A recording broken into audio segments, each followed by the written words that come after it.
Bonjour, donc aujourd'hui je fais une vidéo sur le salut. Ça va être pour prouver que Christ est mort pour les péchés de tous les êtres humains de la terre entière, et non pas seulement pour la nation d'Israël, mais qu'il est venu mourir pour toute l'humanité. Et c'est important parce que voilà, aujourd'hui il y a beaucoup de personnes qui enseignent que Christ est seulement venu pour sauver la nation d'Israël, que le salut était seulement pour la nation d'Israël et non pas pour toute l'humanité. Donc, c'est important de réfuter cette doctrine parce que c'est une doctrine qui est dangereuse et voilà, qui ferme la porte du royaume aux gens qui veulent être sauvés. Donc, voilà, donc on va écouter la vidéo de Allegra Pinacelas. Voilà, on va écouter quelques parties et je vais mettre les parties les plus importantes pour ensuite voilà, expliquer les passages qu'il va prendre voilà, expliquer les passages qu'il va utiliser à tort et à travers pour enseigner que Christ est seulement venu pour la nation d'Israël et voilà, qu'il n'est pas venu pour sauver toute l'humanité, mais que c'était seulement pour la nation d'Israël. Parce que voilà, aujourd'hui, c'est pas seulement les Hébreux israélites qui enseignent ça, mais c'est aussi beaucoup de gens dans la Christosphère qui enseignent cette doctrine. Quand je parle avec des personnes sur Facebook, et voilà, il y en a beaucoup qui enseignent ça, surtout dans le monde anglophone, mais aussi dans le monde francophone, mais beaucoup plus dans le monde anglophone. Donc voilà, donc on va commencer avec le sujet. Donc, Le titre de ce partage, le Mashiach, le Christ, est-il mort pour les péchés du monde? J'entends ici par monde la terre entière, ou d'Israël. Si c'est pour la première fois que tu tombes sur une vidéo pareille, je t'encourage de chercher sur ma chaîne. Il y a d'autres vidéos où j'ai expliqué bibliquement le concept du monde, du terme monde, selon qu'il est employé dans la Bible, ok, avec plusieurs significations.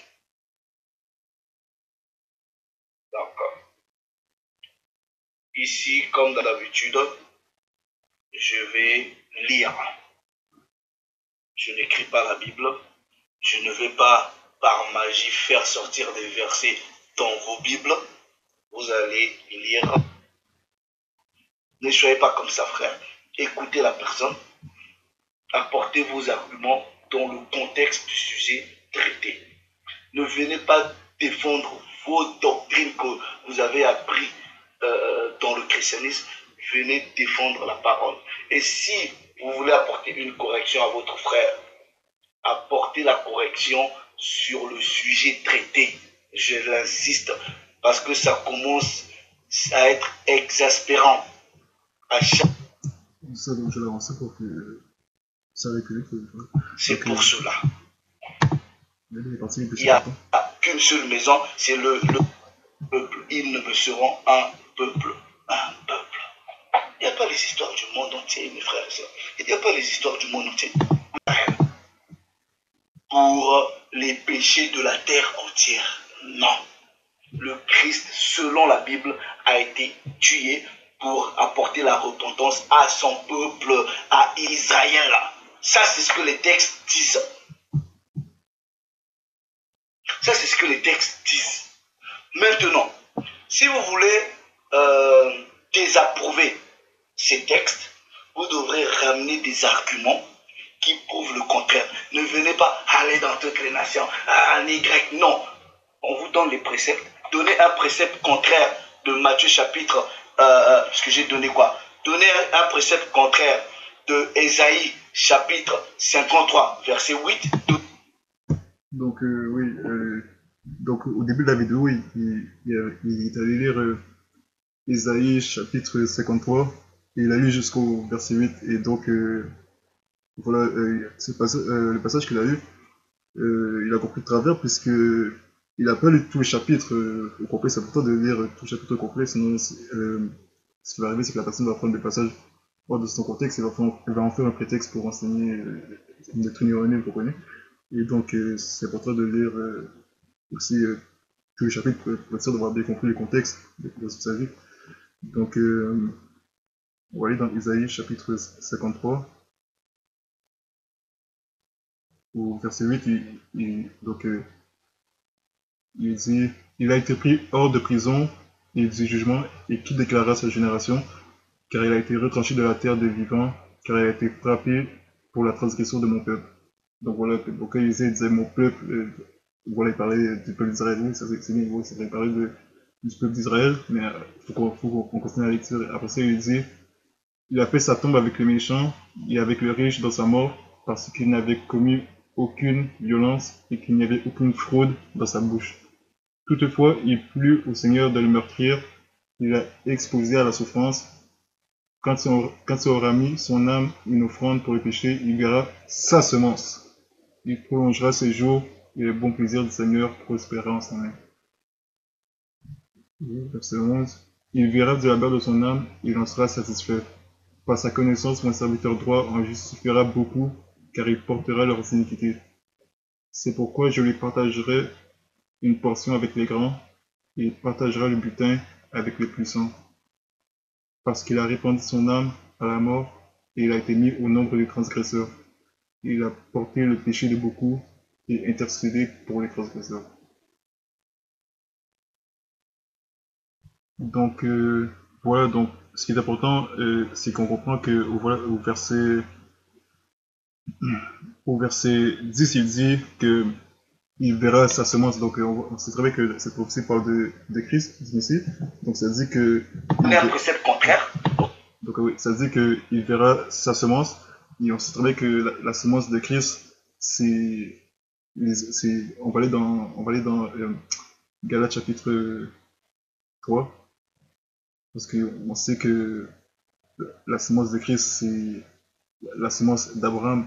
Mais eux vont croire que voilà, la semence d'Abraham, c'est les Israélites selon la chair, mais on comprend que dans Galates chapitre 3, on comprend que ceux qui sont de la semence d'Abraham, c'est ceux qui sont en Jésus-Christ. Donc on va aller dans Galates chapitre 3. Donc ok, donc Galates chapitre 3 va nous montrer de qui ça parle, que ça fait quand dans Isaïe chapitre 53, verset 11, quand ça parle de la semence, sa semence, on va voir de quelle semence il s'agit.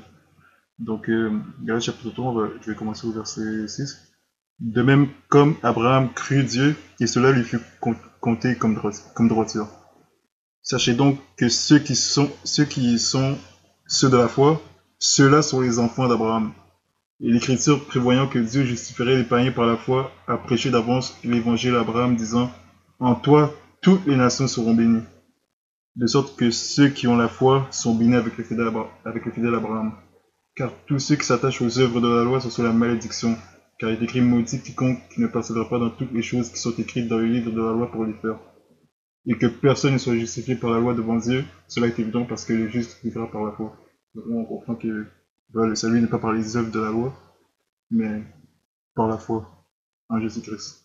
C'est par la foi en Jésus-Christ que on est justifié, non pas par les œuvres de la loi. Ceux qui sont sous les œuvres de la loi sont sous la malédiction. Et voilà, les Hébreux israélites, eux, ils sont sous les œuvres de la loi. Ils veulent les justifier devant Dieu par les œuvres de la loi. Et donc, je veux dire, ils sont maudits, ils sont sous la malédiction. Parce qu'ils croient un évangile maudit.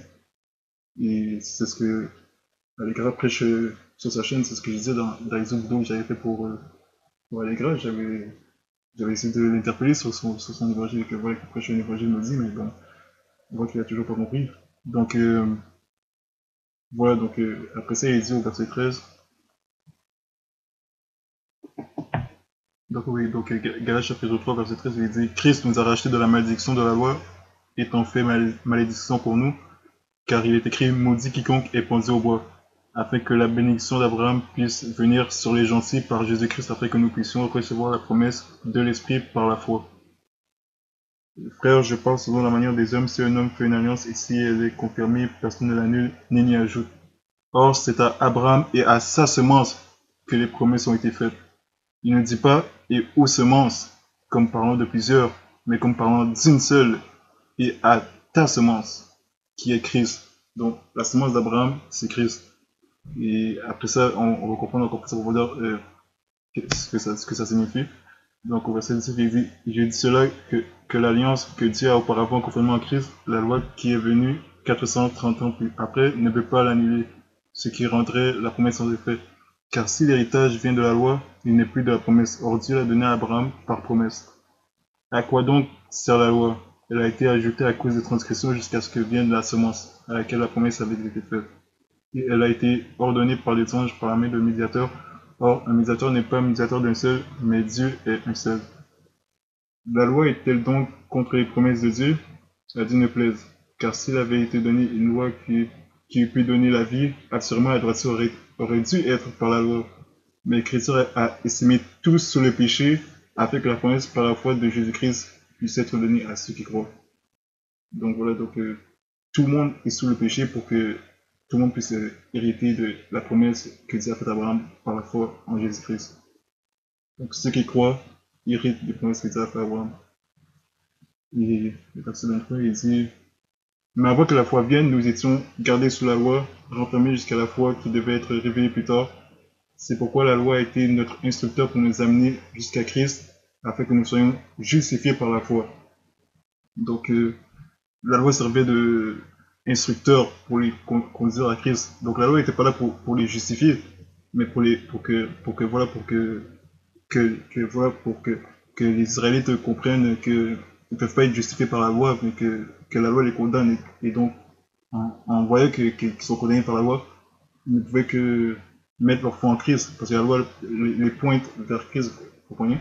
Donc, la loi servait de pédagogue pour les conduire à Jésus-Christ. Et Dieu leur a pas donné la loi pour qu'ils soient justifiés par la loi, mais pour que, pour qu'ils puissent mettre leur foi en Jésus-Christ. Parce que c'est par la loi en voyant qu'ils ne peuvent pas observer la loi, qu'ils ne peuvent pas garder la loi, c'est là qu'ils reconnaissent qu'ils sont pécheurs et qu'ils ne peuvent que mettre leur foi en Jésus-Christ pour être justifiés devant Dieu par la foi et non par les œuvres de la loi.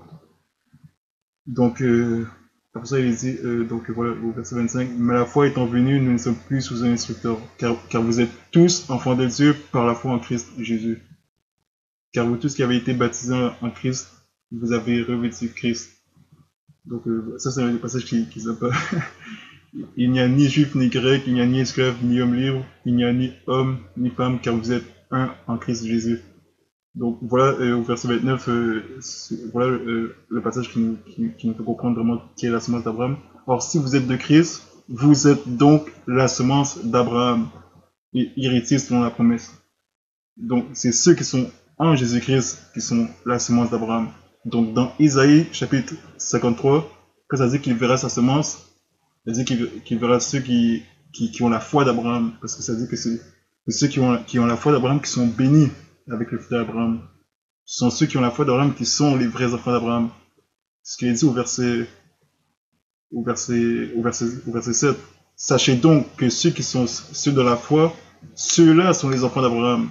Pas ceux qui sont les œuvres de la loi. Ceux qui sont les œuvres de la loi, ça dit qu'ils sont sur la malédiction.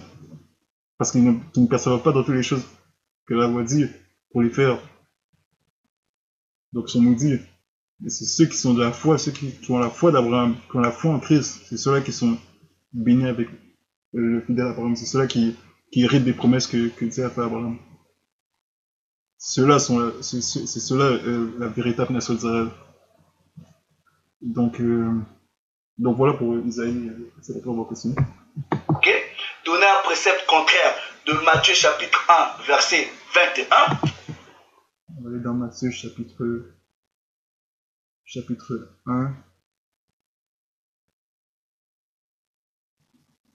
Et Matthieu chapitre 1, verset 21.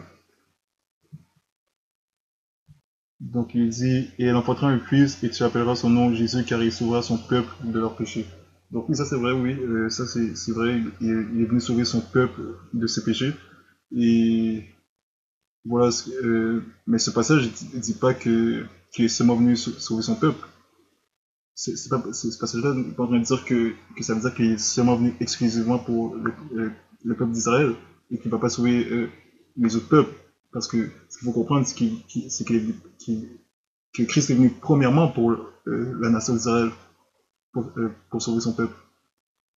Mais après ça, Dieu va ouvrir la porte aussi aux autres nations, et c'est ce qu'on va voir. Donc, voilà, donc ce passage, n'est pas en train de dire que Christ est seulement le sauveur de la nation d'Israël. C'est pas du tout un passage voilà, qui prouve, parce que ces gens-là, les Hébreux israélites et les autres qui sont dans ce mouvement d'Israël seulement, qui enseignent cette doctrine, j'ai remarqué que voilà, que ils utilisent souvent les mêmes passages, et ils vont souvent s'appuyer sur les mêmes passages pour essayer de dire que voilà, que le salut est seulement pour la nation d'Israël, alors que les passages qu'ils utilisent sont vraiment utilisés ils sont vraiment en train de tordre le sens de ces passages pour essayer de dire que c'est seulement pour la nation d'Israël, alors que c'est pas du tout en train de dire que c'est seulement pour la nation d'Israël, puisque parce que Christ est venu premièrement pour la nation d'Israël, que l'emphase est mise sur la nation d'Israël, parce que c'est à eux que la promesse a été faite en premier. C'est tout simplement pour ça. C'est tout simplement pour ça que voilà, que voilà, dans les évangiles, l'emphase est beaucoup mise sur les enfants d'Israël. Mais après ça, on va voir dans l'histoire de Paul que voilà, Dieu va ouvrir la porte aussi, la porte du salut aux gentils également. C'est ce qu'on va voir après. Donner un précepte contraire de Matthieu chapitre 18, verset 8. Je pense que Matthieu chapitre 18, verset 8, c'est le passage qui dit que voilà, que je suis venu sauver ce qui était perdu. Chapitre 18. Oui, c'est ça, c'est. Oui, exactement, c'est le passage qui dit que le Fils de l'homme est venu sauver ce qui était perdu. Donc on va dire que ce qui était perdu, ce sont les brebis perdues de la maison d'Israël. Oui, c'est vrai, les brebis perdues de la maison d'Israël sont perdues, mais il n'y a pas seulement eux, c'est pas seulement ceux de les Israélites de la maison d'Israël qui sont perdus, les gentils aussi sont perdus. Il y a des gentils aussi qui sont des brebis perdues, et c'est ce qu'on va démontrer prochainement. Donc, on va démontrer après. On va continuer. Verset 11. Donner un précepte contraire de Jérémie chapitre 50, verset 17. Donc, c'est encore un verset voilà, qui pour dire que, voilà, que les Israélites sont les brebis éparpillées, parce que c'est Jérémie, ça parle des brebis éparpillées. Donc oui, il va dire que ça fait référence à Israël, aux Israélites. Donc oui, c'est vrai, ça parle des Israélites, mais ça parle pas seulement des Israélites, ça parle aussi des gentils. Parce que c'est pas que que les Israélites qui sont des brebis de Christ. Il y a aussi ceux des nations. Donc voilà, eux ils vont dire que ceux dans les nations sont ceux de la diaspora. Il y a aussi les étrangers, les gentils, les fils de Japheth qui aussi, il y a des brebis, Christ a des brebis aussi parmi les gentils qui sont descendants de Japheth, c'est-à-dire les gentils, les authentiques gentils, vous comprenez? Donc voilà, on va continuer. Donner un précepte contraire de Matthieu chapitre 15, verset 24. Donc on va aller dans Matthieu chapitre 15. Verset 24. Ça, c'est un passage qui est souvent pris en contexte, c'est un passage qui s'aime beaucoup utiliser. Quand je parle avec des gens sur Facebook, je sais pas si ce sont des chrétiens, mais bon, ces gens-là aiment beaucoup utiliser ce passage. Donc il est dit au verset 24, donc c'est avec la femme cananéenne, je vais lire au verset 22, il dit, et voici une femme de Canaan venue de ce couple-là, s'écria lui disant, aie miséricorde envers moi, ô Seigneur, toi fils de David, ma fille est douloureusement agitée par un diable. Mais il ne lui répondit pas un mot. Et ses disciples vinrent et le prièrent, disant, renvoie-la car il crie contre nous. Mais il répondit et dit, je ne suis envoyé qu'aux moutons perdus de la maison d'Israël. Alors elle vint et l'adora, disant, Seigneur, aide-moi. Mais il lui répondit et dit, il n'est pas convenable de prendre le pain des enfants et de le jeter aux chiens. Et elle dit, cela est vrai, Seigneur. Toutefois, les chiens mangent les miettes qui tombent de la table de leur maître. Alors Jésus répondit et il dit, ô femme, grande est ta foi, qu'il te soit fait comme tu le veux. Et sa fille fut rendue bien portante à cet homme. Donc voilà pour Matthieu chapitre 15.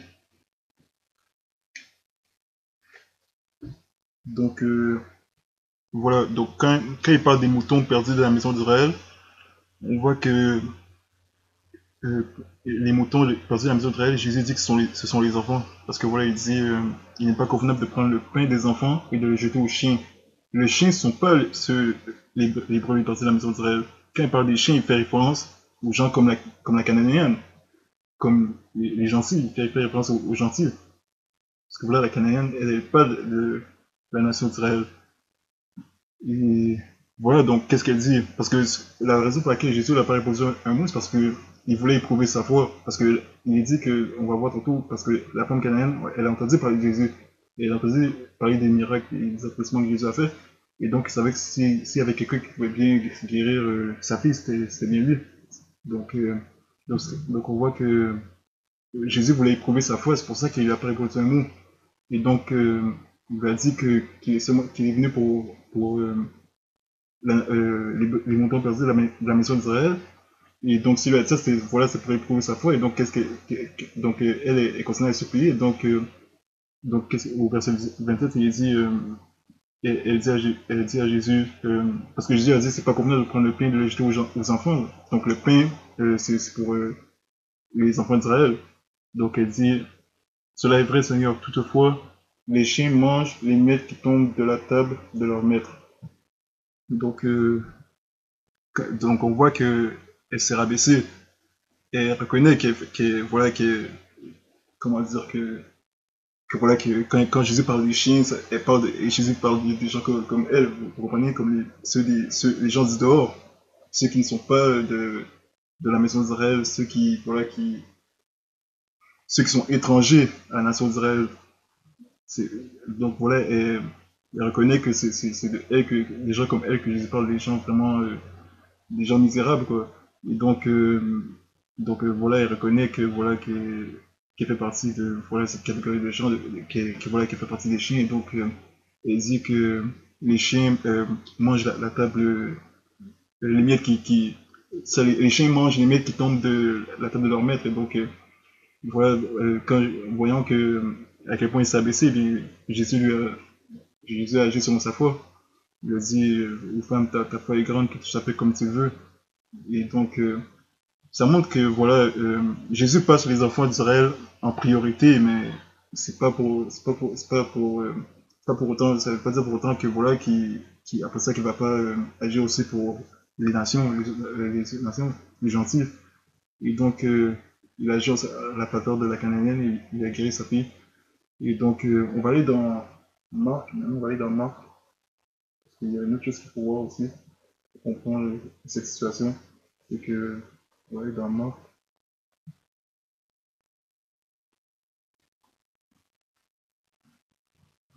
Donc, Marc chapitre 7, donc j'ai pensé au verset 25, car une certaine femme dont la petite fille avait un esprit impur entendit parler de lui et vint et tomba à ses pieds.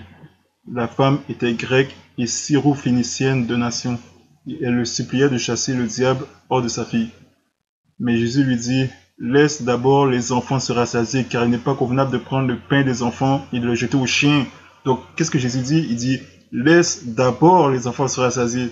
Donc, on a compris que les enfants, c'est clair qu'il parle des enfants d'Israël. Il parle pas des gentils, parce que quand il parle des gentils, il fait référence aux chiens. Parce qu'il dit, il n'est pas convenable de prendre le pain des enfants et de le jeter aux chiens. Donc, on voit que les enfants passent en priorité. Et après ça, il va donner aussi le pain aux chiens.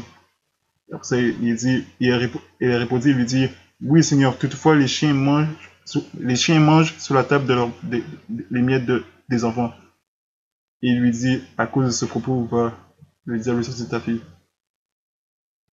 Et lorsqu'elle fut arrivée à sa maison, elle trouva le diable sorti et sa fille étendue sur le lit. Donc, ce qui est important de comprendre, ce qu'on voit que Jésus dit que c'est d'abord les enfants. Il dit, laisse d'abord les enfants se rassasier. Donc, Jésus passe les enfants en premier, parce qu'il est venu pour les enfants en premier. Il est venu chez les siens en premier. Vous comprenez?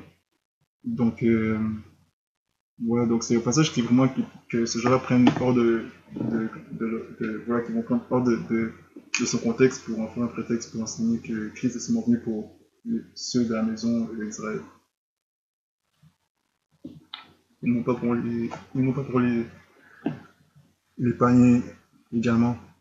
Donc voilà, donc c'est vraiment pris hors contexte. Et donc on va continuer, on va aller dans notre passage après. Donner un précepte contraire de Luc chapitre 1 verset 60 69 à 71. Donc je pense que le passage de Luc, c'est encore le même passage de... C'est la même chose que celui de Matthieu. C'est moi, Luc chapitre 1.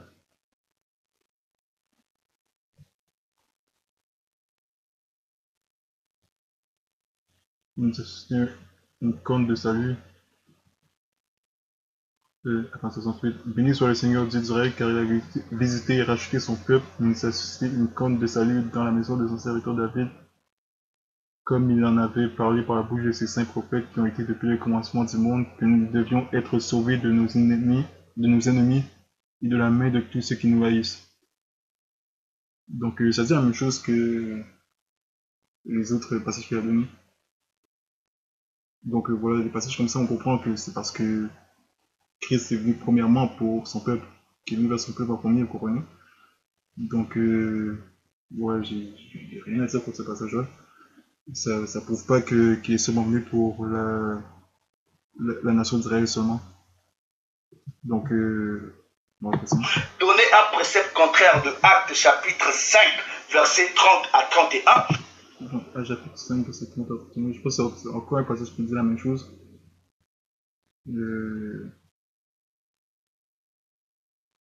Actes chapitre 5.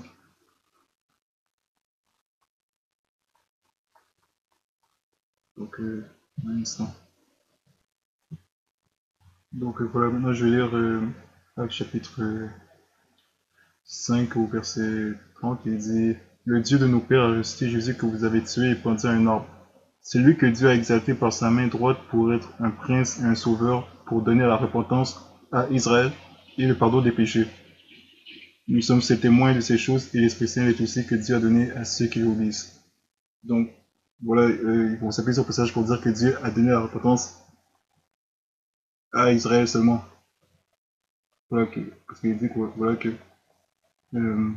c'est par sa main droite pour être c'est lui que Dieu a exalté par sa main droite pour être un prince et un sauveur, pour donner la repentance à Israël et le pardon des péchés. Donc on s'appuie sur ce passage pour dire que Christ est seulement le sauveur d'Israël. Mais on voit que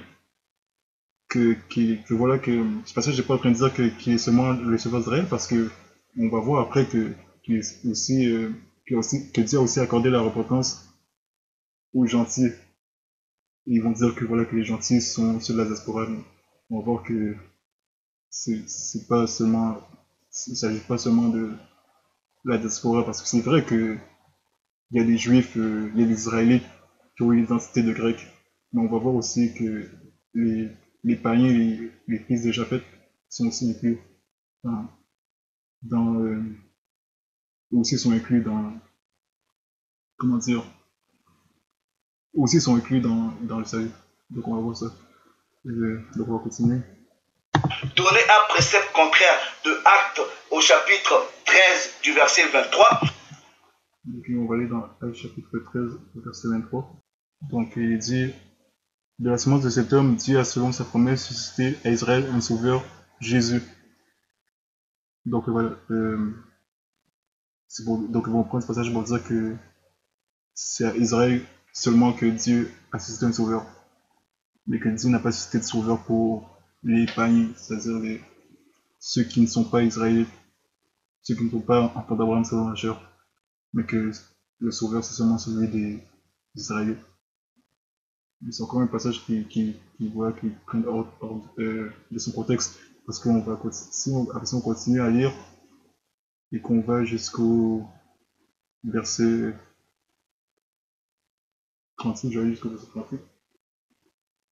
Au verset 38, il dit: Sachez-le donc, hommes et frères, que par cet homme le pardon des péchés vous est prêché. Donc Paul est en train de prêcher dans la synagogue juive, il prêche à des juifs et à des gentils de la synagogue, on voit ce qui est gentil. Donc il dit: et par lui, tous ceux qui croient sont justifiés de toutes les choses dont vous ne pouviez être justifiés par la loi de Moïse. Donc voilà, par la foi en Jésus-Christ, vous êtes justifiés de toutes les choses par lesquelles vous ne pouvez pas être justifiés par la loi de Moïse. Parce que la loi de Moïse ne peut pas vous justifier. Obéir au commandement de la loi ne va jamais vous justifier. C'est seulement la foi en Christ qui peut vous justifier devant Dieu. Donc après ça, il dit au verset Bon, j'ai lu, j'étais au verset 42, il dit, et lorsque les Juifs sortirent de la synagogue, les gentils les prièrent que ces paroles puissent leur être prêchées le sabbat suivant. Or, quand la congrégation se fut dispersée, beaucoup de Juifs et prosélytes religieux suivirent Paul et Barnabas qui, parlant avec eux, les persuadèrent de continuer dans la grâce de Dieu. Donc les prosélytes religieux sont les gentils. Ce sont les gentils qui sont convertis à la religion juive. Ce ne sont pas des... Parce que voilà, ça ne serait pas de sens que ce soit des gentils qui sont des adorateurs d'idole comme les autres gentils qu'on voit dans le livre. Mais non, c'est vraiment ce sont des gentils qui sont convertis à la religion juive. C'est pour ça qu'il y a des gentils dans les synagogues. Voilà, donc c'est pour ça qu'on trouve des gentils dans les synagogues qui observent le sabbat et qui écoutent la loi de Moïse. Parce qu'ils se sont convertis à la religion juive. Et donc, ils ont été persuadés par la prédication de Paul. Et donc, voilà, donc Paul a converti beaucoup de juifs et de gentils en allant prêcher dans les synagogues. Et ces juifs à qui Paul prêche sont des juifs, voilà, parce que voilà, ils vont dire que après ça, Paul va prêcher à ceux de la diaspora, et donc c'est ça ce qu'il faut faire, parce que le salut doit être annoncé premièrement aux juifs, et c'est ce qu'il va dire. Et après ça, il dit au verset. Parce que voilà, voilà, les gentils voulaient que Paul vienne prêcher les mêmes choses le sabbat suivant. Et donc il dit au verset 45, donc au verset 44, il dit, le jour du sabbat suivant, presque toute la ville vint s'assembler pour entendre la parole de Dieu. Mais quand les Juifs virent les multitudes, ils furent remplis d'envie et parlaient contre ces choses dont Paul parlait, le contredisant et blasphémant. Alors Paul et Barnabas s'en hardirent et dirent, il fallait que la parole de Dieu vous soit adressée en premier. Donc on voit que la priorité est pour la nation d'Israël, la priorité est pour les Juifs en premier, le salut doit être annoncé aux Juifs en premier. Pour quelle raison? Tout simplement parce que la colère de Dieu allait venir sur la nation d'Israël. Parce que voilà, c'est sur la nation, c'est sur si Jésus, s'il y avait la seconde venue, c'est parce que Jésus devait revenir pour venger le sang des saints, parce que il a dit que ceux de la nation d'Israël allaient persécuter, persécuter les disciples, ils allaient tuer les disciples et crucifier, et les apôtres également, ils allaient persécuter les apôtres également.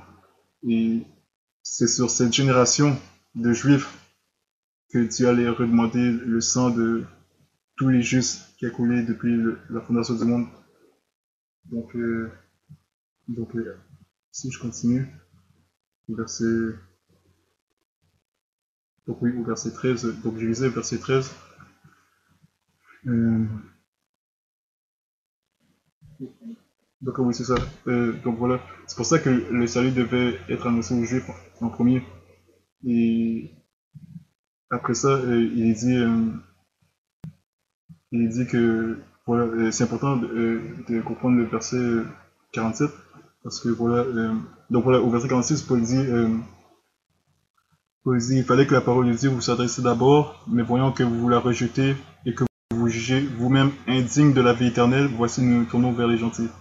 Car ainsi nous l'a commandé le Seigneur, disant, je t'ai établi pour être une lumière des gentils, afin que tu sois en salut jusqu'aux extrémités de la terre.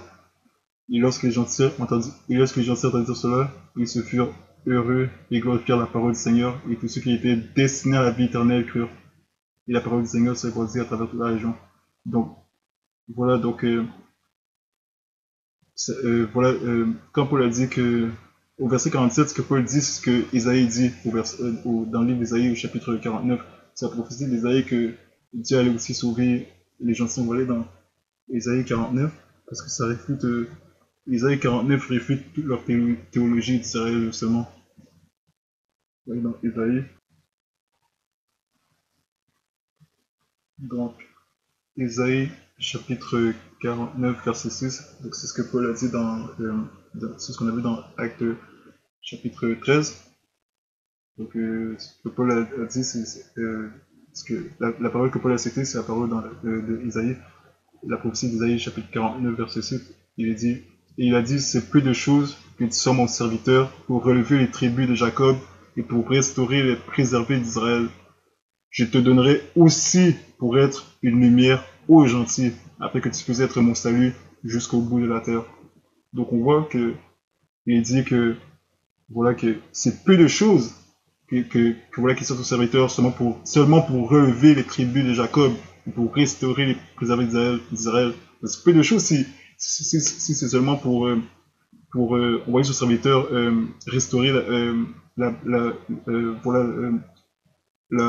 la nation d'Israël, le royaume d'Israël, selon Achat, parce que voilà, le royaume d'Israël avait été divisé en deux. Le royaume de Juda et le royaume d'Israël avait été divisé en deux maisons. Et donc, Dieu avait prévu de restaurer ces deux royaumes pour que ça ne fasse plus qu'un seul royaume, une seule maison, la maison d'Israël seulement, parce que voilà, au début c'était seulement la maison d'Israël, mais après ça, dans le livre des rois, la maison avait été divisée en deux. Et il y a 10 tribus qui ont été dispersées. Et après ça, voilà, ils ont été dispersés parmi les nations. Donc, c'est eux après ça, ils disent que ils ont eu l'identité grecque et à cause que, voilà, ils ont adopté le langage des Grecs et leurs coutumes, les coutumes grecques. Donc, voilà, donc il dit que c'est peu de choses que tu sois mon serviteur pour les tribus de Jacob et pour restaurer les préserver d'Israël. Donc, c'est peu de choses qu'il ait seulement envoyé Christ pour restaurer le royaume d'Israël, mais qu'il a aussi suscité pour être une lumière aux gentils. Quand on parle des gentils, on parle des authentiques gentils, les fils de Japheth. Voilà, donc oui, donc voilà, quand ça parle des gentils, ça parle vraiment des authentiques gentils, les fils de Japheth, ceux qui sont étrangers aux alliances. Donc, ça parle vraiment de l'étranger que dans l'ancienne alliance, quand il disait que voilà, que l'étranger qui vient de loin et qui jusqu'à la nation d'Israël parce qu'il a entendu parler du Dieu d'Israël et qui veut être membre de la nation d'Israël. Donc, parce que donc, dans une vidéo, j'ai parlé du cas de l'Éthiopien, parce que l'Éthiopien aussi sont dans ce cas de figure. Donc, donc voilà pour ce passage, c'est vraiment un passage qui répète toute leur théologie, parce que ça montre vraiment que Christ a été aussi envoyé aux gentils. Vous comprenez? Et pas seulement à la nation d'Israël. Parce qu'on va dire que voilà, il y a deux cas de gentils, il y a deux catégories de gentils. Il y a ceux de la diaspora et les païens qui font leur truc, ils adorent leurs idoles. Mais ça a été Christ a été envoyé pour les deux catégories de gentils. Voilà, votre théologie se contredit. Votre théologie vraiment, vous pouvez pas enseigner avec cette théologie que voilà, qui a seulement été envoyé à la nation d'Israël seulement parce que voilà, même si vous dites qu'il y a deux catégories de gentils, Christ a vraiment été envoyé à tout pour sauver tout voilà, les deux catégories de gentils selon votre théologie d'Israël seulement. Et on va le montrer parce qu'il y a encore d'autres passages qui montrent que Christ est mort vraiment pour tous les êtres humains de la terre entière, pas seulement pour les Israélites. Donner un précepte contraire de Jean chapitre 17 du verset 50 à 52. Jean chapitre 17 verset 50 à 52, c'est quoi déjà le verset? Quoi déjà c'est bien pensé.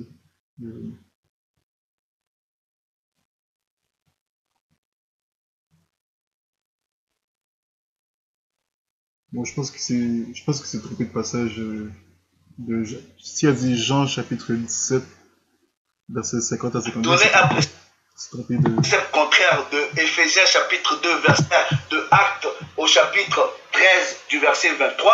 Donner un précepte contraire de Jean chapitre 17 du verset 50 à 52. Ça, il s'est trompé de verset, parce que le chapitre de Jean chapitre 17, ça s'arrête au verset 26. Donner un précepte contraire de Éphésiens chapitre 2 verset 16 à 19.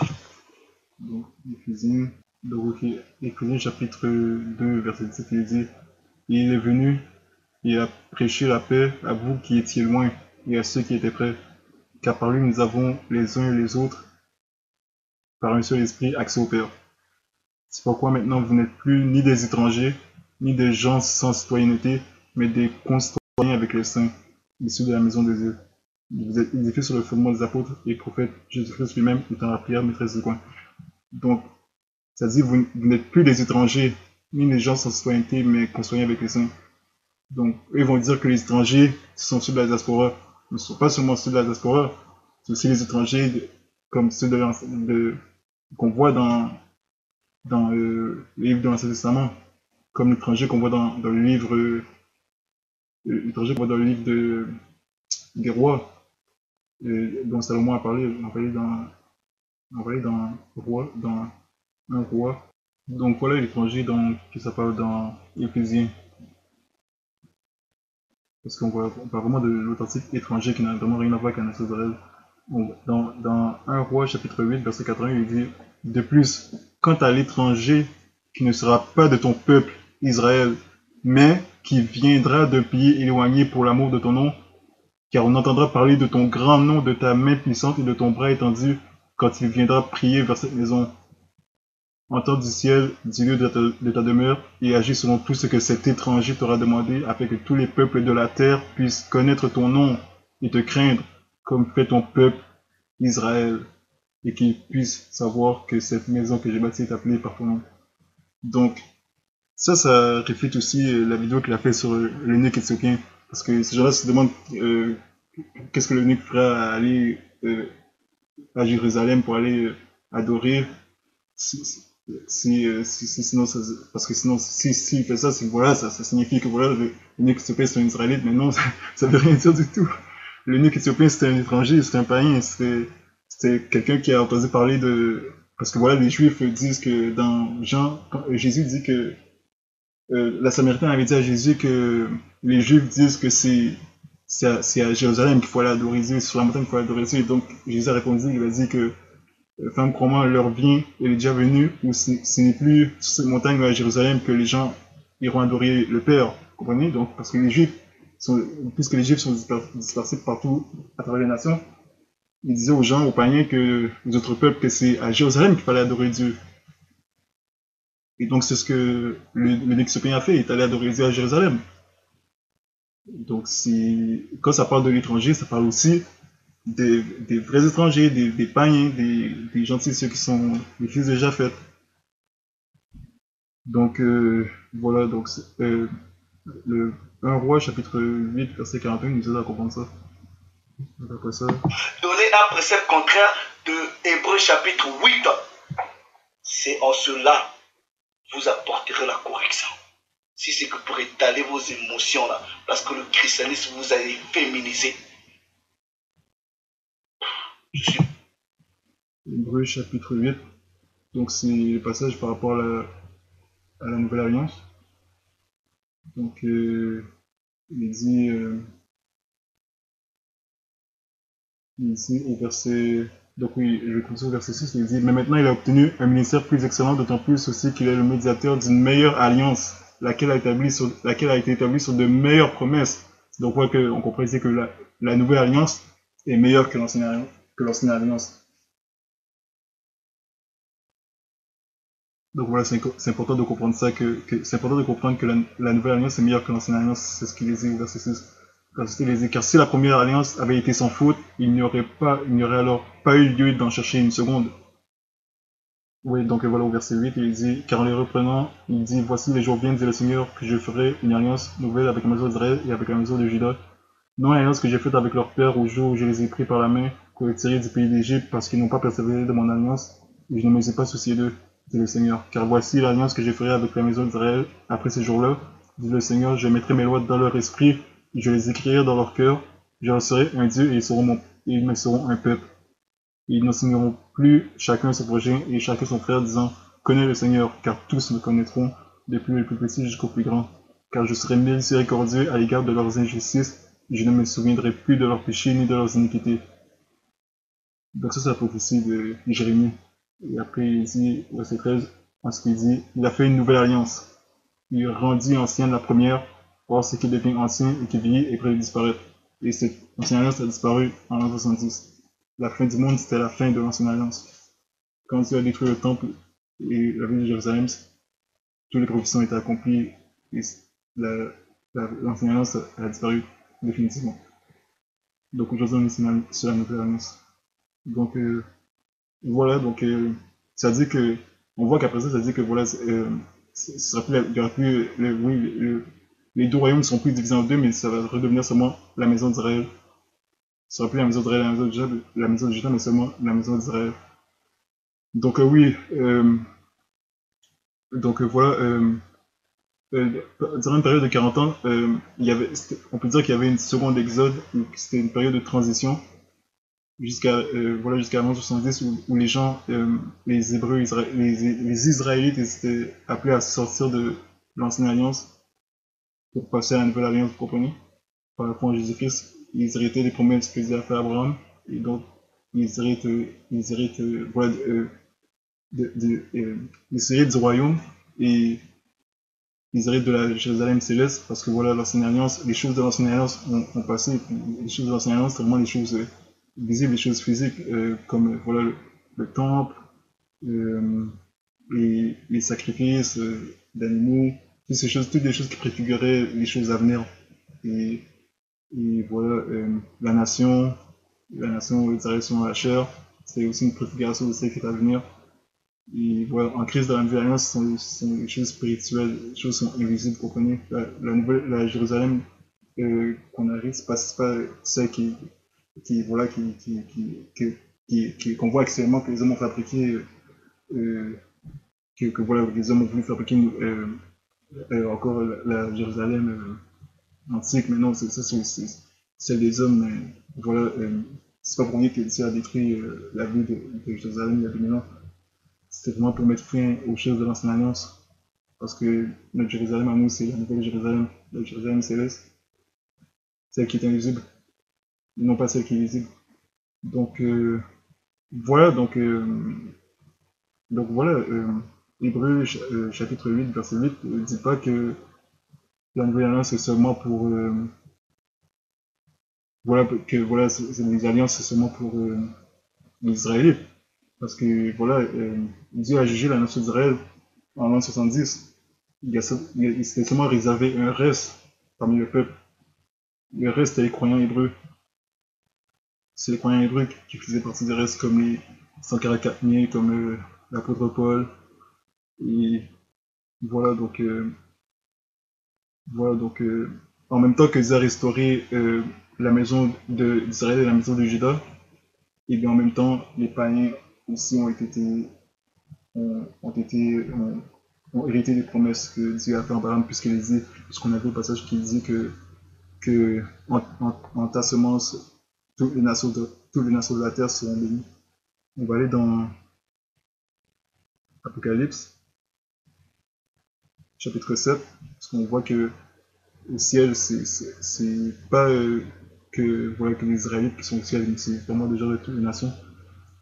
Apocalypse, chapitre 7, au verset 9, il dit, donc après que ça parle de 144 000, après ça, il dit, parce que les 144 000 ont été sauvés durant cette période de transition.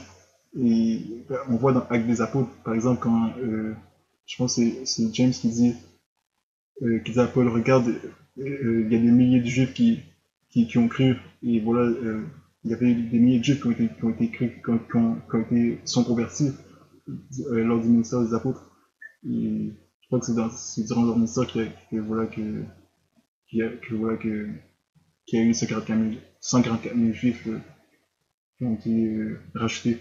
Et donc, au verset 9, il est dit, après cela, je regardais, et voici une grande multitude qu'aucun homme ne pouvait compter, de toutes nations, et parentés, et peuples, et langues, se tenaient devant le trône, et devant l'agneau, vêtus de robes blanches, et avec de palmes dans leurs mains. Et ils criaient d'une voix retentissante, disant, le salut à notre Dieu, lequel est assis sur le trône, et à l'agneau. Donc on voit que, donc c'est clair, on voit qu'au ciel, il y a vraiment des gens de tout peuple, de toute nation, de toute langue, de toute parenté. Parce que Paul a prêché l'évangile à toute la création. Au verset, vous allez dans,